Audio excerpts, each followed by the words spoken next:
Hello, New Albany friends. My name is Mrs. Banecker, and I'm the principal of the Eleanor Rush Intermediate School. I came today to read you a book. One of my favorites, The Sneetches by Dr. Seuss. The Sneetches by Dr. Seuss. Now the star-belly Sneetches had bellies with stars. The plain-belly Sneetches had none upon theirs. Those stars weren't so big, they were really so small, you might think of such a thing wouldn't matter at all. But because they had stars, all the star-belly Sneetches would brag, "We're the best kind of Sneetch on the beaches." With their snoots in the air, they would sniff and they'd snort. "We'll have nothing to do with the plain-belly sort." And whenever they met some, when they were out walking, they'd hike right on past them without even talking. When the star-belly children went out to play ball, could a plain belly get in the game? Not at all. You only could play if your bellies had stars, and the plain belly children had none upon theirs. When the star-belly Sneetches had frankfurter roasts, or picnics or parties or marshmallow toasts, they never invited the plain belly Sneetches. They left them out cold in the dark of the beaches. They kept them away, never let them come near, and that's how they treated them year after year. Then one day, it seems, while the plain-belly Sneetches were moping and doping along on the beaches, just sitting there wishing their bellies had stars, a stranger zipped up in the strangest of cars. "My friends," he announced in a voice clear and keen, "my name is Sylvester McMonkey McBean, and I've heard of your troubles. I'd heard you're unhappy, but I can fix that. I'm the fix-it-up chappie. I've come here to help you. I have what you need, and my prices are low, and I work at great speed.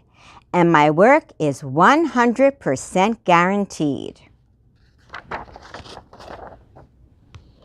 Then quickly Sylvester McMonkey McBean put together a very peculiar machine. And he said, "You want stars like a star-belly Sneetch? My friends, you can have them for $3 each. Just pay me your money and hop right aboard." So they clambered inside. Then the big machine roared. And it clonked and it bonked and it jerked and it burked and it bopped them about. But the thing really worked. When the plain-belly Sneetches popped out, they had stars. They actually did. They had stars upon theirs. Then they yelled at the ones who had stars at the start, "We're exactly like you. You can't tell us apart. We're all just the same now, you snooty old smarties, and now we can go to your frankfurter parties." "Good grief," groaned the ones with the stars at the first. "We're still the best Sneetches, and they are the worst. But now, how in the world will we know," they all frowned, "if which kind is what, or the other way round?" Then up came McBean with a very sly wink, and he said, "Things are not quite as bad as you think. So you don't know who's who? That is perfectly true. But come with me, friends. Do you know what I'll do? I'll make you again the best Sneetches on beaches, and all it will cost you is $10 each."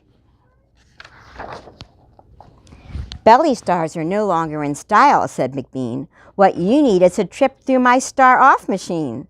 This wondrous contraption will take off your stars, so you won't look like Sneetches who have them on theirs."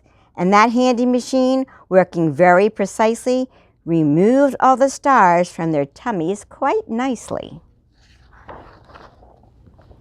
Then with snoots in the air, they paraded about, and they opened their beaks, and they let out a shout.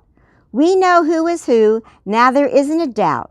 The best kind of beaches are Sneetches without." Then, of course, those with stars all got frightfully mad.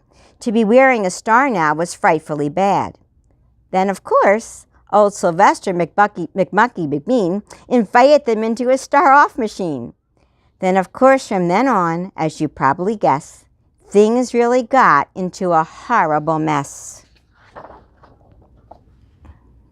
All the rest of that day on those wild screaming beaches, the fix-it-up chappie kept fixing up Sneetches. Off again, on again, in again, out again. Through the machines they raced round and about again, changing their stars every minute or two. They kept paying money, they kept running through, until neither the plane nor the star bellies knew whether this one was that one, or that one was this one, or which one was what one, or what one was who.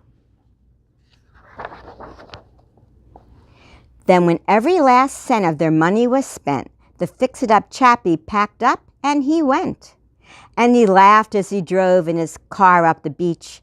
They never will learn. No, you can't teach a Sneetch.